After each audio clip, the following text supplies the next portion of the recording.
Hello everyone. Today we are going to learn about double displacement and redox reactions. Sorry for the delay, I was busy with sorting out which apps to use for what kind of stuff. Let's start with double displacement reaction. Let's now understand what is double displacement reaction, and now we are going to surely understand what it is. Look at the screen right now. You observe a compound named AD, you observe another compound named BC, and now A and B are remaining in the place, but C and D, they exchange their places. There are two elements which are exchanging their places.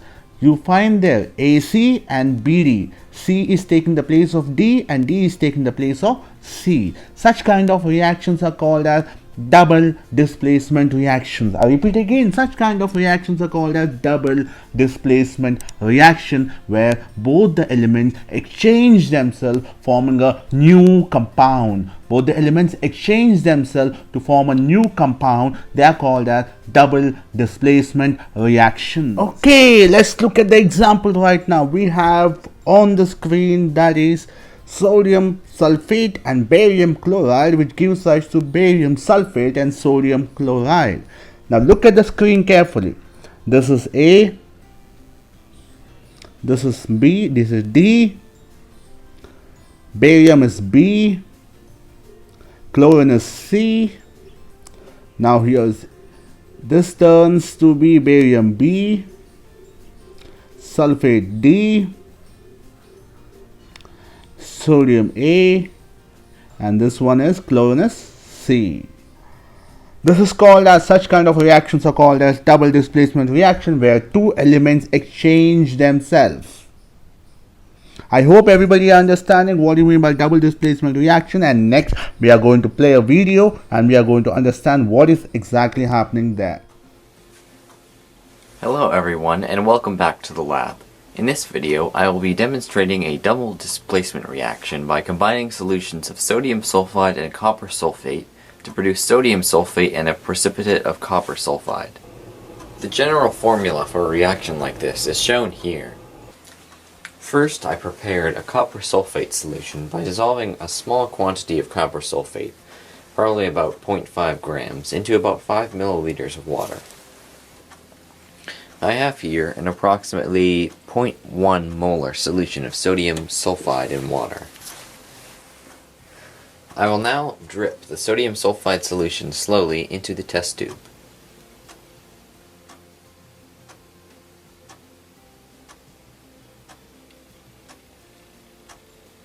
You can immediately see a dark precipitate of copper sulfide.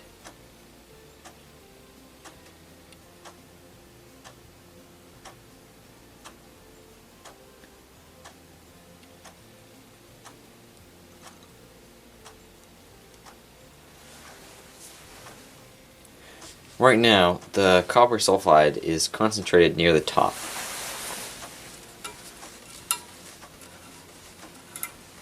I will now swirl the test tube to move the sodium sulfide lower down.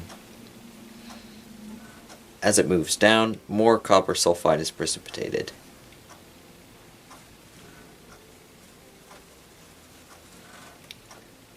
Copper sulfide is like a brown solid, and it provides a nice contrast to the dark blue layer of copper sulfate.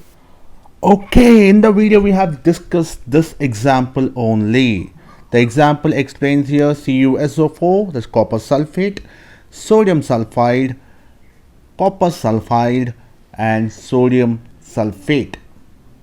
So this is brown color substance. This is brown color substance. This is brown color substance which is formed in the test tube. This is the brown color substance which is formed in the test tube. This is one of the good examples of double displacement reaction. Okay, let's discuss about reduction oxidation reaction. Today, what do you mean by reduction? Reduction is nothing but removal of oxygen or addition of hydrogen. Removal of oxygen or addition of hydrogen, we call it as reduction reaction, and oxidation reactions are removal of hydrogen and addition of oxygen. Right now you can see on the screen two pictures placed. One is copper powder and one is copper oxide. Copper powder is brown in color while copper oxide is black in color. This copper powder on oxidation turns black color. There is nothing but cupric oxide. Cupric oxide. This is called as oxidation reaction. This is called as oxidation reaction. Let's discuss about reduction reaction. The copper oxide which is reduced to form copper. The copper oxide which is reduced to form copper, and this reduction is occurring in the presence of hydrogen. This reductions are occurring in the presence of hydrogen, and now this copper oxide is black and this copper is brown. So the copper oxide is turning back to copper by reduction reaction. By reduction reaction, copper turning into copper oxide is oxidation. Copper oxide turning to copper is nothing but reduction, where the removal of oxygen is taking place. So if you look at the screen right now, you find cupric oxide is losing oxygen. So this is getting reduced, this is reduction,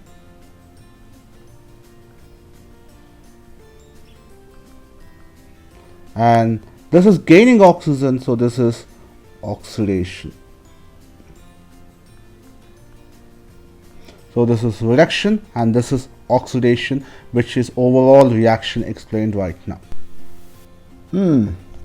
See, look over here. Redox reactions in our daily life. What you observe over here is number one. This is iron which is getting rusted. Rusting of iron is nothing but an oxidation reaction where iron, that is Fe, will react with oxygen to form Fe2O3 So this is an oxidation reaction, and this process is called as corrosion. This process is called as corrosion. Corrosion in the sense means forming a rough texture over the body. Forming a rough texture over the body is called as corrosion. So when iron is oxidized, you get corrosion of iron. So when you touch it, you get a rough texture. Slowly, this metal will get degraded and can be broken with a hand itself. Now, how can we prevent this? We can prevent it by painting. And next one, we can prevent it by galvanizing. That is nothing but putting a layer of zinc over the iron. Next best example, we call it as, look at the chips right now. They're so tasty, but actually they are soggy. Soggy means they are very weak. They don't crumble, or they are not crispy. So what is that happening? It's nothing but oxidation of oils. To form this soggy nature. Oxidation of oils, we call this one as rancidity. Oxidation of fats and oils cause rancidity. Because of oxidation of fats and oils, this chips get soggy, and hence they are not eaten by most of the people. How to avoid this? They flush it with nitrogen air. So that's the reason you find Lay's or any other chips, they're so fluffy, because they are flushed in with nitrogen air. They don't get rancid in nature. So this process, this is the end of the chapter right now.